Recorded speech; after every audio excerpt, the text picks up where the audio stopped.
Mga kwentong pambata ng mga Ingles. Si Victoria at si Albert. Matapos ang mahaba at malupit na taglamig, nagdiwang ang Britanya sa sayang dala ng tagsibol. At naghanda ang maharlikang pamilya para sa selebrasyon na ika-17 kaarawan ni Prinsesa Victoria. Ang mga imbitasyon ay matagal nang naipadala. At ang resulta ay isang malaking tagumpay, lalo na mula sa maharlikang pamilya ng Alemanya. Malapit na tayo. Tandaan mo, Albert. Narito ako para sa prinsesa. Bilang prinsipe at kuya mo, kailangan ko ng tulong mo. Aralin ulit natin.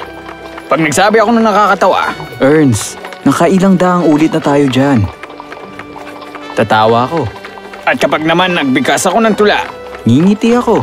at kapag niyaya ko siyang sumayaw, Tatango ako bilang pagsang-ayon. Teka, naisip mo ba ang posibilidad na baka hindi kanya magustuhan?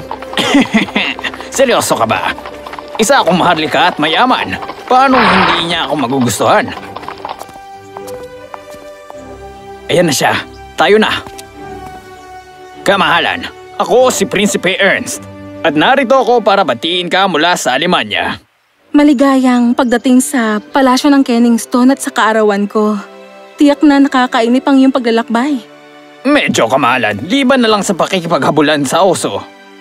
Ahem, ang sabi ko, liban na lang kung gusto mong palamutian ang saigo ng iyong katad.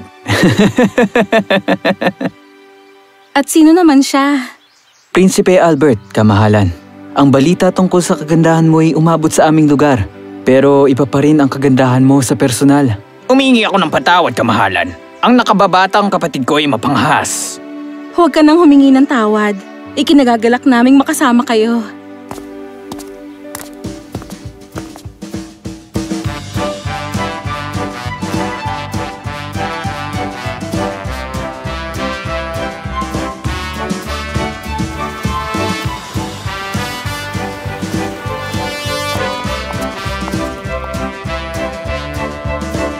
Albert, kamangha-mangha at makisig na si Albert.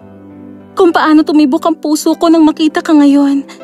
Gaano pa katagal ang hihintayin ko para makita ka ulit, mahal ko. Pasensya na po, kamahalan. Ngunit baka gusto niyong kunin ito.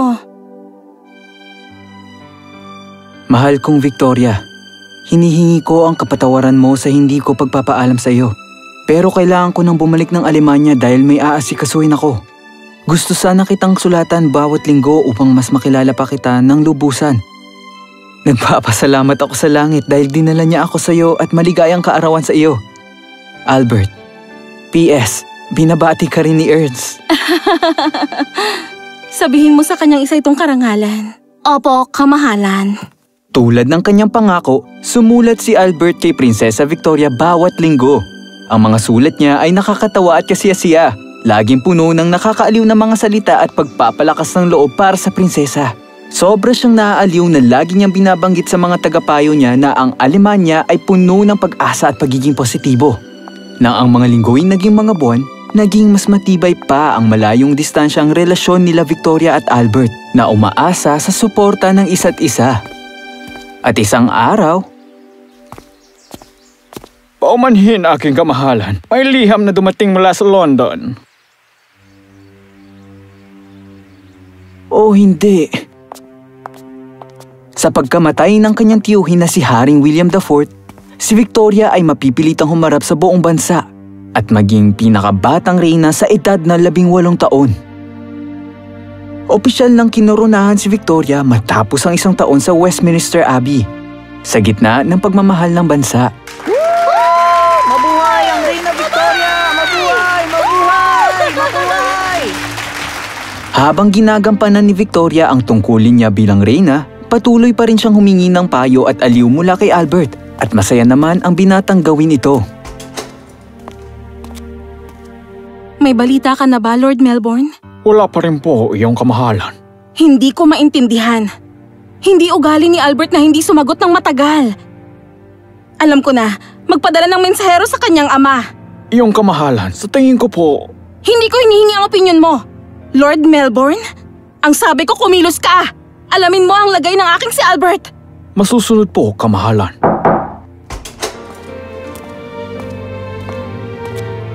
Albert!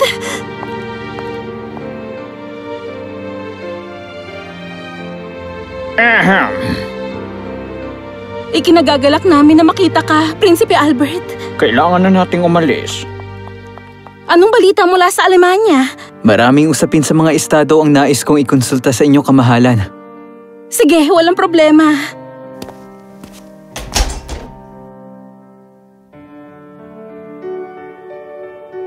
Oh, Albert, nasasabi ka kung makita ka. Ganon din ako. Victoria. Ang sabihin mo, Reyna Victoria. Iyon na nga.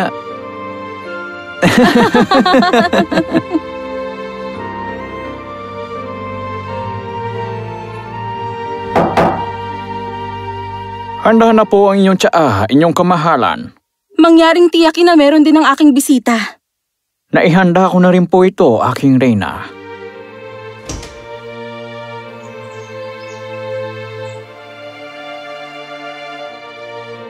Patawad dahil wala ako rito nang mawala ang iyong tiyuhin. Ikinabigla rin namin yon. Hindi lang ang pagkawala niya kundi ang mga naiwan niyang responsibilidad.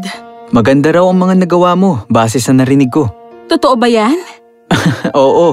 Napapaisip ako kung ano ang iyong mga narinig. Natapos mo ang iyong mga aralin tungkol sa Britanya. Yun lang? At may aralin din sa Alemanya. Maaari ba ako magtanong sa'yo, Albert? Oo naman. Anong masasabi mo kung yayayain kitang magpakasal? Pakasalan ka? Oo. Bueno, alam nating dalawa na hindi tamang hingi ng isang lalaki ang kamay ng isang reyna. Hindi yun ang ibig kong sabihin, Albert. Oo. Tinatanong mo ba kung tatanggapin ko? Oo. Gusto kong malaman kung sasang-ayon ka. Pwede ko bang pag-isipan ito? Oo naman. Pwede mong pag-isipan ito at paghandaan. Sige, kung yan naman ang gusto mo. Oo na ba yan? Hindi. Ito ay tumataginting na oo.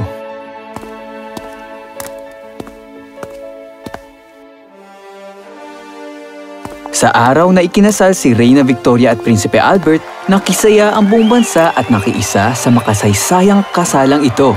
Mabuhay! Mabuhay! Mabuhay ang hari at Reyna! Mabuhay! Ang mga mamamayan ay nakalinya sa kalsada patungong Buckingham Palace na nagpapahayag ng mga pagbati para sa bagong kasal. At ang mag-asawang ito ay madaling inayos ang pagbabalanse ng kanilang personal na buhay sa mga tungkulin nila sa estado.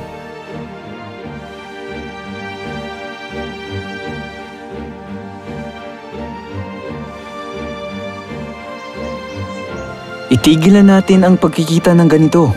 Opisyal na pagkikita ito, mahal kong prinsipe. Hindi ba mas akma ang silid ng trono para sa opisyal na pag-uusap? Hindi ang uri ng pag-uusap na ito, Albert. Hindi ko maintindihan.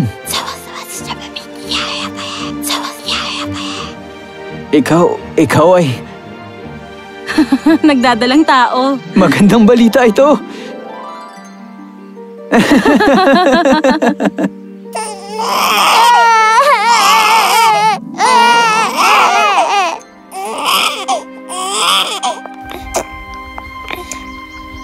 Ang pagiging magulang ay dumating na sa mag-asawa at hindi nagtagal, lumaki ang kanilang pamilya na lalong nagpasigla sa palasyo ng Buckingham.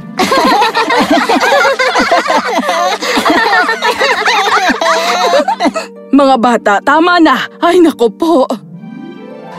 Nagkaroon ng 9 na anak ang maharlikang pamilya. Ngunit habang lumalaki ang pamilya, naging mahirap para kay Reyna Victoria ang abilidad na ayusin maging ang kanyang mga simpleng gawain. Asul o berde, mahal ko? Tingin ko mas bagay ang kulay asul sa mga mata mo. Anong gagawin ko kung wala ka, Albert? Ikaw ay malakas, maganda at matapang na babae. May nagsasabi sa akin na magiging maayos ka lang. Sa tingin ko hindi. Ang totoo, natatakot akong mabuhay sa kalungkutan at kawalan ng pag-asa. Oo, bueno, hindi naman kailangan ng ganitong usapan sa araw na ito.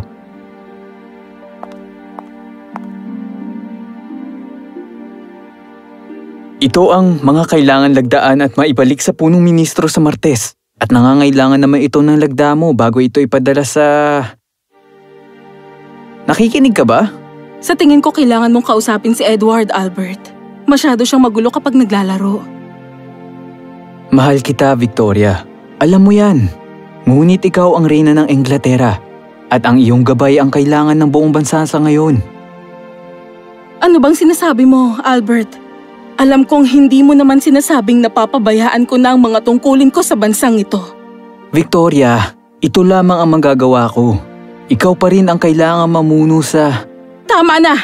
Ganito pa rin ako gaya ng dati. Palaging tapat sa Inglaterra at sa mga tao nito. Kaya huwag mong isipin na ang pagtulong mo ay pamamahala na sa bansa mismo. Baka sobra na kasi ito para sa'yo. Ano bang naging labis? Sabihin mo nga. Huwag kang masyadong mapagmataas na para bang lahat ay kaya mong gawin bilang reyna. Ang labis sa pagdepende ni Reyna Victoria sa asawa niya na pamahalaan ang opisyal na gawain ng estado ay nagre-resulta lang sa isang pagtatalo. Ngunit ang kanilang matinding pagmamahal sa bawat isa ay palaging nangingibabaw na nagpapatunay sa kanilang pamilya at sa buong bansa na ang tungkulin at pagmamahal ay maaaring mapagsabay.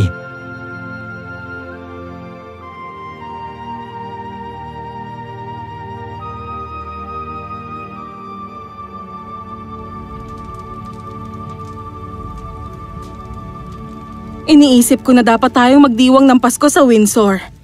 Gusto ng mga bata ron. Ano sa tingin mo? Oo. Mukhang magandang ideya yan. Sige, mukha kang maputla, mahal ko. May sakit ka ba? Medyo lang.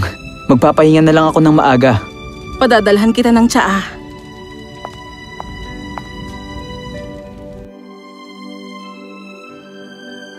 Habang papalapit ang Pasko noong 1861, ang kalusugan ni Albert na hindi na nga mabuti ay lalo pang lumalala.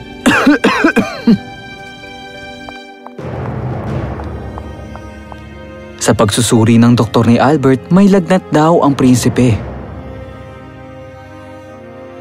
Sabi ng doktor, malalagpasan mo rin ang karamdamang ito. Victoria. Hindi ka talaga magaling magsinungaling. Huwag mo kong iwan, Albert. Hindi ako mabubuhay nang wala ka. Ako ay palagi mananatili sa tabi mo, mahal ko. Hindi, Albert! Albert! Albert! Albert!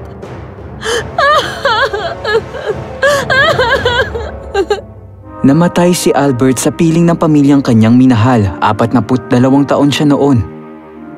Bilang respeto para kay Prinsipe Albert, ang buong bansa ay nagsuot ng itim. Ang mga tindahan ay nagsara, ibinaba ang mga kurtina at ang mga watawat ay itinaas sa kalahating palo. Ang Pasko noong 1861 ang isa sa pinakamalungkot na nasaksihan sa Inglaterra. Mula sa araw na iyon, itim na damit lang ang sinusuot ni Reyna Victoria bilang simbolo ng kanyang walang hanggang pagluluksa para sa kanyang mahal. Nang humupa na ang emosyon ng tao sa pagkamatay ni Albert, ang malaking katanungan sa isipan ng lahat, lalo na ang mga nasa gobyerno, ay kung paano ito natanggap ng Reyna. Hindi pa ba dumarating ang reyna? Hindi pa, Punong Ministrong Russell. Hindi pa dumadayo ang reyna mula nang naiintindihan ko.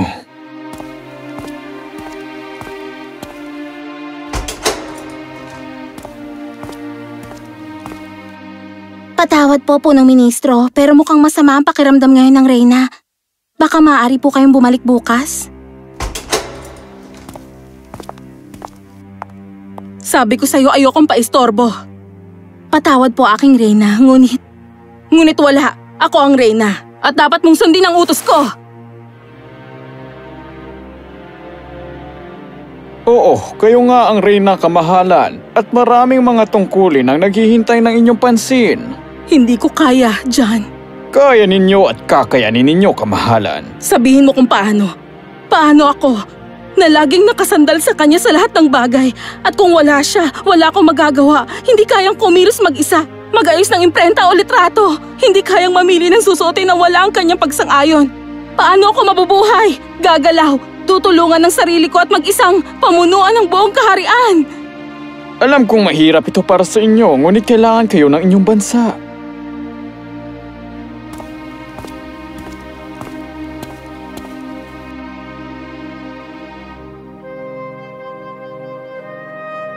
Tumigil na siya sa pagpunta sa hukuman at tumalo sa mga opisyal na pagtitipon.